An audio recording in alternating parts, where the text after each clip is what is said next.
যুবক ভাইয়েরা, আমি বলতে চেয়েছিলাম কাম, ক্রোধ, লোভ, লালসা, অহংকার আর হিংসা দূরে ফেলে দেন।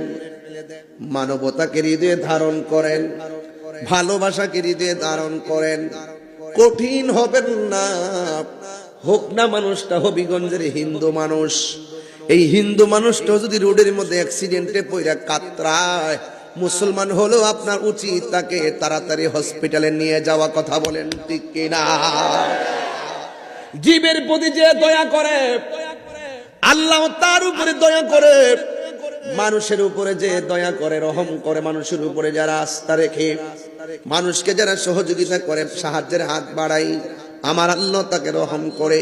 যে জীবের প্রতি দয়া করে না, আল্লাহ তার প্রতি দয়া করে না। এই জন্য ওলি আল্লাহরা সবসময় মানবিক ছিল, এদের মনটা ছিল নরম। এরা কোনোদিন জোরে কথা বলতেন না, কাউকে আঘাত করে কথা বলতেন না।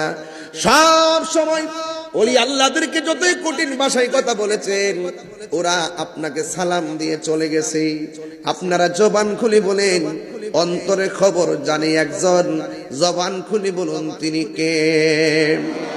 আল্লাহ বলছেন ওয়ালামু আন্নাল্লাহা মাআল মুত্তাকিন।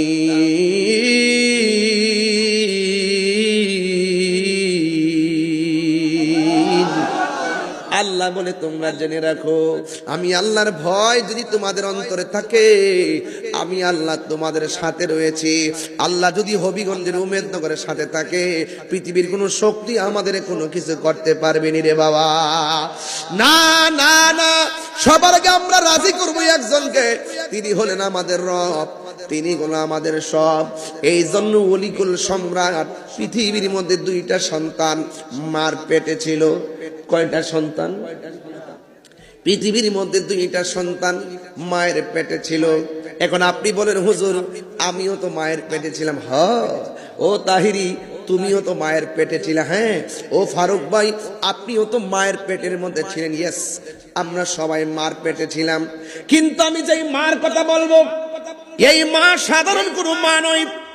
আমি ওই মার পেটের যেই সন্তানের কথা বলবো, ওই সন্তান সাধারণ কোন সন্তান নয়।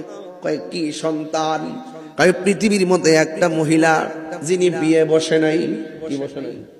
কথা কন না কেন? বিয়ে বসে নাই, স্বামী ছাড়াই আল্লাহ তার পেটের মধ্যে সন্তান দিয়েছেন। সুবহানাল্লাহ। আর আদম নবী আব্বাও নাই আম্মাও নাই, মা হাওয়ার আব্বাও নাই আম্মাও নাই, আল্লাহ বাপ মা ছাড়াও বানাইছে। আর এক সন্তান বাপ নাই, এই মহিলার স্বামী গ্রহণ করে নাই। ওই মহিলার নাম হলো হযরতে মারিয়াম আলাইহিস সালাম। সুবহানাল্লাহ। ওনার পেটের মধ্যে একটা সন্তান আল্লাহ এমনি দিয়েছেন। জিব্রাইল বলছেন মা হা করেন, হা করলো, ফু দিছে, সন্তান হয়ে গেছে। এই জন্য ওই নবী হলো জিব্রাইল আলাইহিস সালামের ফুৎকার। সূরা গান্না সুবহানাল্লাহ। ওই মহিলাটা হলো মা মারিয়াম। মরিয়ম আলাইহিস সালামের পেটের মধ্যে সন্তান। এই পৃথিবীর মধ্যে একটা মাত্র মহিলা, একটা মাত্র নারী, তার পেটের মধ্যে সন্তান থাকা অবস্থায় সন্তান মারে যদি জিজ্ঞাসা করে মা কেমন আছো, সন্তান পেটের দিকে জিগাই মা কেমন আছো, মা জবাব দেয় আমি ভালো আছি। আর মা যদি বলে পুত্রে তুমি কেমন আছো, সন্তান পেট থেকে বলে আলহামদুলিল্লাহ আমি ভালো আছি। এখন তুমি কোন কাতে আছো? সন্তান কই আমি ডান কাতে আছি। মা সন্তানের সঙ্গে কথা কয়, সন্তান মার সঙ্গে কথা কয়। এটা হলো হযরতে মারিয়াম এবং ঈসা রুহুল্লাহ। আর একটা সন্তান মার পেটে ছিল, ওই সন্তানের বাবা ছিল। ওই সন্তানের বাবার নাম হলো আবু মুসা, হযরতে মুসা জঙ্গি রহমাতুল্লাহ আলাইহি। আর মার নাম ছিল ফাতেমা। সুবহানাল্লাহ বলবেন না? আর বলে কোন না সুবহানাল্লাহ। এ বন্ধু, ও যুবকের দল, আমি এখন ঘটনায় ঢুকে গেছি। 50 মিনিট একটু আনুষঙ্গিক কথা বললাম, কোন মানুষ কিন্তু নড়াচড়া করেন নাই। আমি আগেই বলেছি মোটিভেশনাল কথা বললে আমরাও পারি। 40 বছর 50 মিনিট বলছি, শেষ হয়ে গেছে। দোয়া দিয়া চলে গেলে আপনারা বলবেন কত সুন্দর ওয়াজ করে গেছে। বন্ধু, ওয়াজ শুধু শুনলে চলবে না, ভিতরে কথাটা রাখতে হবে, বাস্তবে পরিণত করতে হবে। ওই হযরতে ওই মহিলার পেটের মধ্যে সন্তান ছিল। মা যখন হাসি দিতেন, সন্তানটা পেট থেকে হাসির জবাব দিতেন। এটা কি সাধারণ জিনিস নাকি? হ্যাঁ, সাধারণ জিনিস, খুব সাধারণ জিনিস না। মা যদি বলতেন আলহামদুলিল্লাহ, সন্তান পেট থেকে হাসির জবাব দিয়া দিত। ওই সন্তানটার নাম হলো হুজুর গাউসুল আজম আব্দুল কাদের জিলানী। বুঝাবো ওলিদের ওলি, ওলি কুল শিরমণি হুজুর আব্দুল কাদের জিলানী। হায়রে, এবার আব্দুল কাদের জিলানী ভূমিষ্ঠ হওয়ার পর কিছু কিছু সময় যখন হাঁটা শিখে গেলেন, তিনি যেই জায়গায় যেতেন মানুষ ভরে যেতেন। আবার একটা মজলিসে গেলে কে জানে বলতো আপনার রাস্তা ক্লিয়ার করে দেন, আব্দুল কাদের জিলানী আসতেছে। এখন উপস্থিত মানুষগুলা বলতো ইয়া আব্দুল কাদের। আমরা 20 জন এখানে দাঁড়িয়ে আছি কিংবা বসে আছি, আপনি একা আসছেন, আপনার সঙ্গে সফরের সঙ্গী দেখি নাই। আমরা কে যেন বলছে রাস্তা ক্লিয়ার করে দেন, লোকটা কেডা? আর বড় করে বলেন না সুবহানাল্লাহ। বন্ধু, আব্দুল কাদের জিলানী রহমাতুল্লাহ আলাইহি বলেন, তোমাদেরকে যিনি বলছেন রাস্তা ক্লিয়ার করে মাঠ প্রশস্ত করে দাও, এরা অন্য কেউ নয়, এরা হলো আমার আল্লাহর প্রদত্ত ফেরেশতা। তিনি কি সাধারণ ওলি? আয়ে বড় পীর আব্দুল কাদের জিলানের জিলানী, তোমার হয় নামের গুণে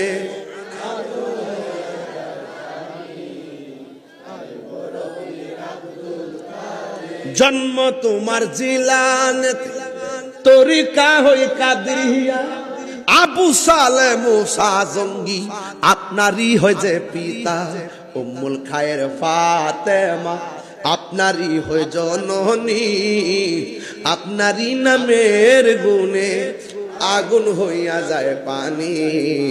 আয়ে বড় পীর আব্দুল কাদের। জোরে কি মারহাবা বলবেন না? কষ্ট হইতেছে আপনাদের? এই লাল ছেলে, এই ছেলে, এই ছেলে কি দাঁড়ায় থাকো, বুঝি না কিছু, ওয়াজ বুঝো না, শিখালাও তোমরা এই গজলগুলো, তোমরাই তো আগামীর ভবিষ্যৎ, ঠিক কিনা বলেন? এগুলো আমি কিশোর বয়সের ছেলেদের জন্য ওয়াজ করতেছি, ওরা তো বুঝে না।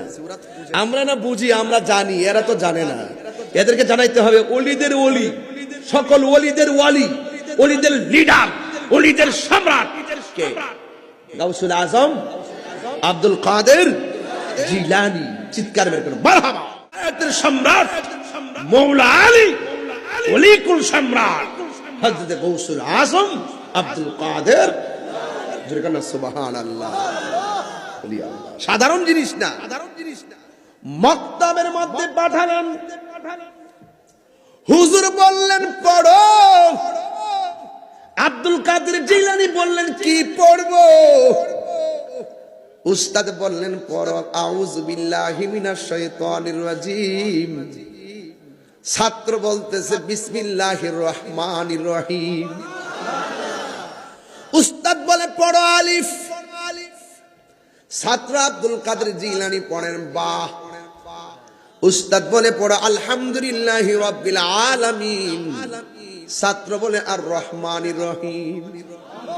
এই এই এই তোমারে বলি আলহামদুলিল্লাহ পড়তে, তুমি পড়ো আর রহমানির রহিম। তোমারে বলছি আলিফ পড়ো, তুমি পড়ো বা। তোমার মা কি তোমার শিখাই দিয়েছে? শিখাই কি আমার কাছে ভর্তি করে আমার পরীক্ষা দিতে হয়েছে?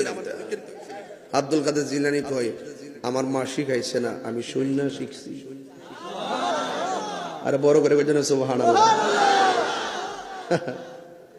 বেলায়েতের হিসাব আপনি শরীয়তের মূল লাগিয়ে দিয়ে বুঝতেন না।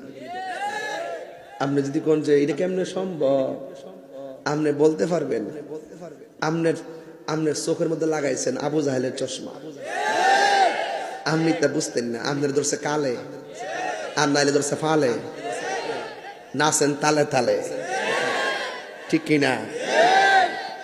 আপনি বুঝবেন কবুল আল্লাহর মাজারে গিয়া তাহিরি মাজার পূজারি, আমি বলে মাজার পূজারি বাপের মাথা, আমি বলে মাজার পূজারি।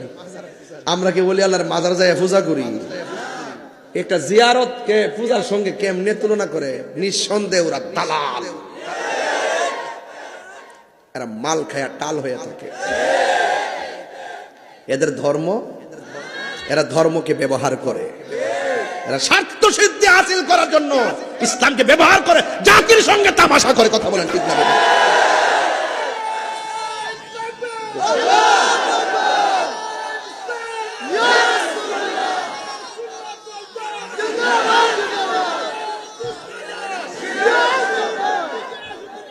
আপনি যদি শরীয়তের চোখ দিয়ে বলি আল্লাহকে মাপকাঠি করতে চান, আমরা করি জিয়ারত, আপনারা আমাদেরকে করে আমরা মাজার পূজা করি। নাউজুবিল্লাহ কথা কেন? এগুলা বহুত মেনে নিছে, আর মেনে নিব না, আর মেনে নেওয়া যাবে না। তোমাদের স্বরূপ উন্মোচন হয়ে গেছে, তোমরা ওরে বাটফার। নীরব না বিপ্লব, নীরব না বিপ্লব, আরো জোরে নীরব না বিপ্লব। তুমি কে, আমি কে? পরিষ্কার কথা বলি, আল্লাহর দরবার ছিল, ওলি আল্লাহর রওজা আছে, ওলি আল্লাহর রওজা থাকবে, জিয়ারত করা সুন্নাত। রাসূল বলছেন আমি তোমাদেরকে কবর জিয়ারত করতে নিষেধ করতাম, এখন তোমাদেরকে কবর জিয়ারতের জন্য আমি আদেশ করলাম। তোমরা বেশি বেশি কবর জিয়ারত করো, কবর জিয়ারতের মাধ্যমে দিল নরম হয়, মরণের কথা স্মরণ হয়, আখিরাতের চিন্তা হয়। তোমরা কবর জিয়ারত বেশি বেশি করো। তাহলে ওলি আল্লাহর রওজা জিয়ারত করলে কি গুনাহ হবে? আমরা কি কোনো ওলি আল্লাহকে আল্লাহ মনে করি? তো গাউস পাকের দরবারে জিয়ারতের জন্য যাওয়া জায়েজ আছে না নাই? তো যারা আমাদেরকে আলাদা করতে চায়, ওলি আল্লাহকে জুদা করতে চায়, বরং আমরা তাদেরকে জুদা করে দিব, তাদেরকে ডিলিট করে দিব, তাদেরকে আলাদা করে দিব। গাউসুল আজম আব্দুল কাদের জিলানী ওলিদেরও ছেলে, তোমারে বলি আলিফ, তুমি বলো বা, তোমারে বলি আউযুবিল্লাহ, তুমি পড়ো, তোমার পরে আলিফ লাম মিম, তুমি বলো জালিকাল কিতাব লা রাইবা ফি। What is this? তুমি এগুলো কি শুরু করেছো? দৌড়াইয়া সন্তানকে নিয়ে মার কাছে গেছে। আমার ভালো লাগতেছে কি জানেন, গাউসে পাক সাধারণত মার পেট থেকে আইসা রিয়াজত করে ওলি হয় নাই। গাউসে পাক মার পেট থেকে ওলি হইয়া দুনিয়াতে আইছে, এটার প্রমাণ দেওয়ার জন্য শুরুর দিকে ঘটনাটা টানছি। নাইলে মাঝখান থেকে কারামত কইলাম, বলে যে কারামত লই ইসলাম কতবার গাতি লই ইসলাম সব কথা আমি ঘরে শুনছি যে আমার বিষয় হলো শানের বেলায়, আমি আগেও শুনছি না, শুনলই তো আরেকটা বিষয় নিয়ে এলাম। এরপর আমি উপস্থিত যা বলার বলতেছি। তরিকতের আলোচনা চলতেছে আজকে তরিকত আলোচনা নাও। এই যুবক, এরপর গাউসুল আজম কি সাধারণ কোন ওলি? উনি মাদারজাত ওলি, অর্থাৎ মায়ের পেট থেকে ওলি হইয়া দুনিয়াতে আইছে। আর এই জন্য তিনি মায়ের পেট থেকে মার হাসির উত্তর দিতে সক্ষম হয়েছে। মার স্তন থেকে দুধ পান করে নাই, ঠিক নেই, ওই সূর্য ডুবার পরে দুধ পান করেছে। মারহাবা কোন আমার যুবক ভাইয়েরা, উস্তাদের সন্তানকে নিয়ে মার কাছে গেলেন। মার কাছে গিয়ে বলেন কি ব্যাপার? আপনার সন্তান আমার কাছে দিয়েছেন পড়ানোর জন্য। আমি সন্তানকে আলিফ বলি, সন্তান বা বলে। আমি সন্তানকে আউযুবিল্লাহ বলি, সন্তান বিসমিল্লাহ বলে। আমি সন্তানকে আলিফ লাম মিম বলি, সন্তান জালিকাল কিতাব বলে। আপনি কি আপনার পুলারে শিখাইছেন? কয় না। সন্তান ডাক দেখে হুজুর আমি কি বলছি মা শিখাইছে না? আমি বলছি আমি শুনে শুনে শিখেছি। আমি যখন আমার মার পেটের মধ্যে ছিলাম, আমার মা পেটের মধ্যে রেখে 18 পারা কোরআন পড়েছিলেন। আমি পেটের ভিতর থেকে শুনে শুনে 18 পারা কোরআন মুখস্থ করে ফেলেছি। এর দ্বারা প্রমাণ হয় তিনি মাদারজাত ওলি। মা, এখান থেকে উমেদনগরের মায়ের জন্য একটা সবক দিয়ে যাব। ও মা, গাউসুল আজমের আম্মা পেটের মধ্যে সন্তান নিয়ে কোরআন তেলাওয়াত করেছে, আর তুমি পেটের মধ্যে সন্তান নিয়ে স্টার জলসা দেখো। পেটের মধ্যে সন্তান নিয়ে জামাই বউ কামরা কামড়ি লাগো। পেটের মধ্যে সন্তান নিয়ে বাড়ির পাশের মহিলাদের সঙ্গে ঝগড়া করো, গালাগালি করো। এই জন্য মায়ের আসর সন্তান পায় বেশি। এই জন্য সন্তান নিয়ে যত কোরআন তেলাওয়াত করবেন, সত্য কথা বলবেন, নামাজ পড়বেন, এই তাসির সন্তানের উপরে পড়বে। সন্তান পেট থেকে বের হলে ইনশাল্লাহ একদিন এই সন্তান আল্লাহর ওলি হয়ে যাবে।